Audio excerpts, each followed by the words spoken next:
Panelist को ऐसी कोशिश भी करनी चाहिए कि उसे जस्टिफाई करे, वो किसी तरफ की भी हो।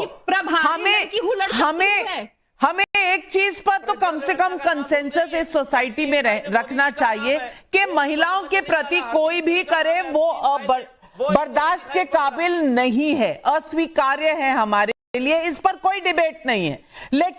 लेकिन सवाल है कि राहुल गांधी पर किसको विश्वास है। और हर्षवर्धन त्रिपाठी, ये सवाल बड़ा वाजिब सा सवाल है, क्योंकि जो भी उठाता है, राशिद अलवी उठाते तो ये कहते हैं अरे राशिद अलवी साहब के पास अब कुछ नहीं है।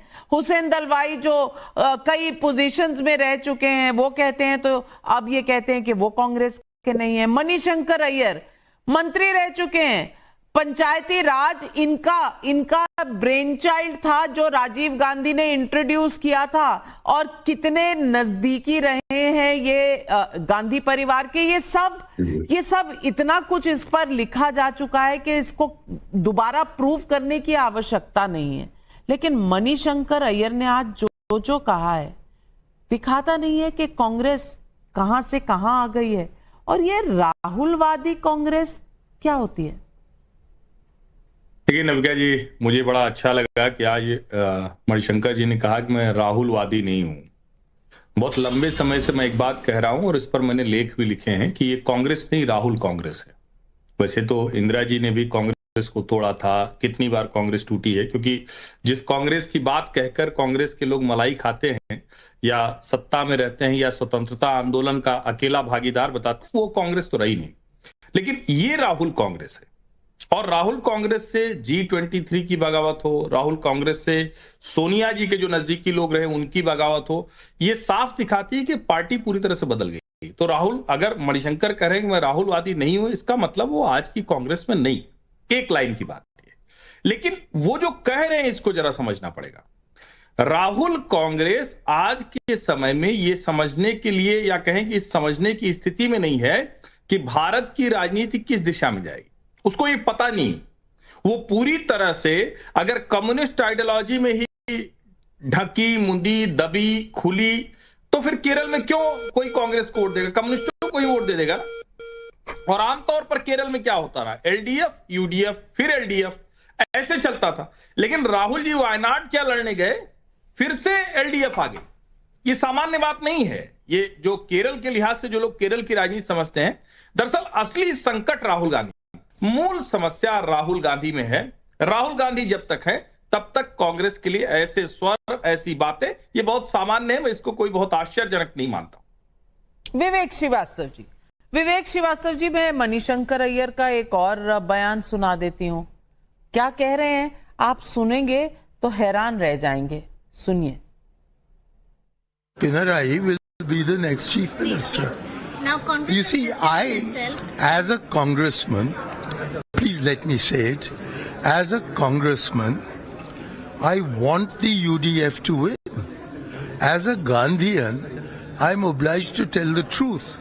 I can only say that such an intelligent people can only elect the Pinarayi government, because the Congress is a herd of competing scorpions. बिच्छुओं का झुंड है कांग्रेस पार्टी, इसीलिए वो कह रहे हैं कि केरल में कोई भी तय करेगा तो पिनरी विजयन की सरकार लाएगा, क्योंकि कांग्रेस में तो सिर्फ बिच्छू घूम रहे। अब विवेक श्रीवास्तव जी, अब आप बताइए कि लेफ्ट की सरकार आएगी केरल में या कांग्रेस की, आप किसकी तरफ से बोलेंगे, पिनरी विजयन की तरफ से या राहुल गांधी की? देखिए, राज्यों का समीकरण अलग होता है, राज्यों की राजनीति अलग होती है, बिच्छू भी अलग होते हैं। हम लोग नहीं, बिल्कुल, ये आज से थोड़ी रहा, 1947 से 1950 के दशक से है। केरल में, बंगाल में, त्रिपुरा में, मणिपुर में भी हम लोग 10 साल रहे थे। कांग्रेस ही था जिससे सब लड़ते थे। समाजवादी पार्टी आज साथ में है। आप कहना चाह रहे हैं कि केंद्र के बिच्छू अलग होते हैं, केंद्रीय लेवल पर, और राज्य के बिच्छू अलग होते हैं? नहीं, बिल्कुल नहीं। जिस प्रकार से आप शिंदे सेना को और बीजेपी को आइडियोलॉजी, सोशलिस्ट आइडियोलॉजी को मानती है, ये हमारा एक कॉमन प्लेटफॉर्म है। बिच्छुओं की कोई आइडियोलॉजी नहीं होती मेरे भाई। बिच्छू नहीं है, जिसके 100 मेंबर पार्लियामेंट है, वो पार्टी बिच्छुओं की नहीं है। ये कह रहे हैं मणिशंकर, ये अनफॉर्चुनेट है। हम कांग्रेस से लड़ेंगे जरूर, लेकिन कांग्रेस एक पुरानी पार्टी है और उसका देश में एक योगदान है। हमारा भी योगदान है। एक राज्य में एक अलग समीकरण है, लेकिन नेशनल लेवल पे जो आज डिबेट चल रही है प्रधानमंत्री पद के ऊपर है। और पहले भारत की राजनीति में अगर इतिहास में हम जाएंगे, तीसरे मोर्चे की सरकारें बनी है, कांग्रेस ने समर्थन दिया, कांग्रेस की सरकार बनी आपकी यूपीए की, उसको लेफ्ट के 65 मेंबर पार्लियामेंट ने समर्थन दिया, और प्रधानमंत्री का चुनाव इन सभी गठबंधनों के अंदर चुनाव जीतने के बाद हुआ।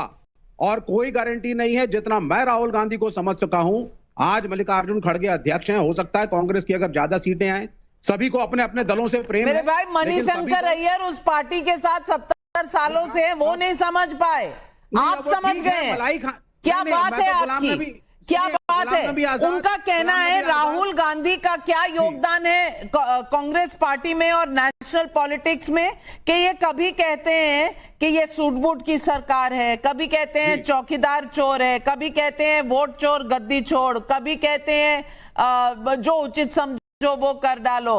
हर्षवर्धन त्रिपाठी, उनका तो नारा भी एक नहीं रहता, आइडियोलॉजी कहां से एक रहेगी? और मुझे बता दीजिए, बिच्छुओं की अलग अलग आइडियोलॉजी होती है क्या? मुझे तो एक ही आइडियोलॉजी पता है कि जहां कोई मिले वहां डंक मार दो। नहीं, देखिए नविका जी, अगर ध्यान से देखिए तो ये गठबंधन का, इनके गठबंधन का चरित्र यही रहा। और विवेक भाई तो जिस विचार से आते हैं वहां तो विचार के अंदर पार्टी के अंदर पार्टी बनती है। तो इसलिए मतलब ये तो मूल चरित्र है कि वो ये काम करते हैं। असली बात यह है जिसको विवेक जी कहेंगे राज्य का अलग होगा, केंद्र का अलग होगा। अरे भाई, सरकार किसकी बनेगी? जो मणिशंकर अय्यर जी कह रहे हैं वो ठीक है या नहीं है? एक लाइन का सीधा सा सवाल है। गलत फिर कह रहे अगर हैं। गलत ठीक कह रहे हैं ना, तो यानी हाँ, बस पिनरी गलत कह रहे हैं। विजयन, यानी पिनरी विजयन की सरकार नहीं बनेगी केरल में? नहीं, उन्होंने कांग्रेस को बिच्छू कहा, ये गलत कहा। नहीं नहीं, तो उन्होंने ये भी कहा कि पिनरी विजयन की सरकार बनेगी, तो आप चूज नहीं ना कर सकते। स्वागत है, मनीष, पिनरी विजयन को बना रहे हैं, आपको स्वागत है। सवाल मैंने क्या पूछा है, मणिशंकर अय्यर सही है या गलत है? जी। आप ये नहीं कह सकते पार्ट 1.04 मिनट पे जो बोला वो सही है, 1.08 पे जो बोला वो गलत है। मणिशंकर एज अ होल सही है या गलत है? नहीं, मणिशंकर अय्यर जी ने पिनराई विजयन को मुख्यमंत्री बनेंगे, ऐसा उनका एक राजनीतिक समझ है, हम उसका स्वागत करते हैं। लेकिन कांग्रेस को बिच्छू का मैं स्वागत नहीं करूंगा। नेशनल पार्टी है और हमारे इंडिया अलायंस की सबसे बड़ी पार्टी है और हर राज्य में है। अच्छा, इंडिया अलायंस की सबसे बड़ी पार्टी।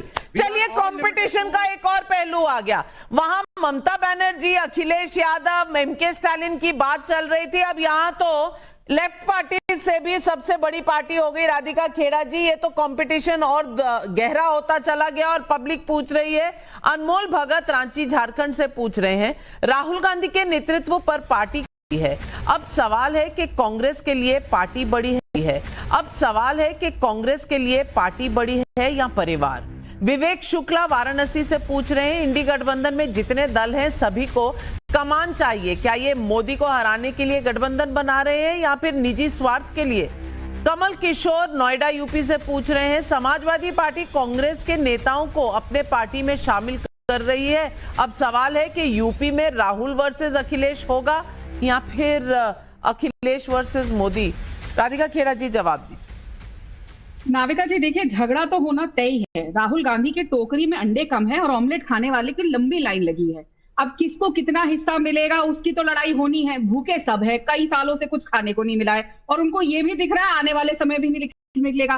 तो किसी तरीके से हाथ पैर कोशिश मारे जा रहे हैं कि कुछ जो चीजें हैं वो सबको मिल जाए, सबको सब कुछ चाहिए। लेकिन जो मणिशंकर अय्यर जी ने कहा, वो मैं उनकी कभी भी किसी बात से वैसे तो अग्री नहीं करती हूँ, लेकिन देखिए वो इतने पुराने नेता रहे हैं, उनको समझ है कि क्या आवाज है। और ये हम नहीं कह रहे, ये तो सभी कह रहे हैं। केरल में अगर पहली बार भाजपा का मेयर बना है तो ये कांग्रेस को सोचने की बात है। और ये भी सच्चाई है कि जहां जहां से कांग्रेस एक बार साफ हुई है, दोबारा वहां पे वापस नहीं आई है। आप कोई भी इतिहास उठा के देख लीजिए। और अंदर रूढ़ी लड़ाई तो है ही। पहले तो भाई बहन के बीच में लड़ाई है, यही नहीं पता कौन सा खेमा किधर जा रहा है किधर नहीं जा रहा है। एक बार कभी बहन बोल तो सबके सब आवाज उठ जाती है कि हमारी नेता तो प्रियंका गांधी बनेगी। पहले तो ये इसी पे नहीं तय कर पा रहे कि प्रियंका गांधी चेहरा होंगी, राहुल गांधी चेहरा होंगे, कि आने वाले समय में कुछ 1-1.5 साल बाद रेहान वड्रा चेहरा होंगे। अब तो नई एंट्री भी हो चुकी है। तो पहले तो इनको अपना नेतृत्व तय कर लेना चाहिए क्या होने वाला है। और बाकी बात, अगर इतनी डेमोक्रेसी है पार्टी के अंदर तो for more of such videos do like, share and subscribe to ET Now Swadesh।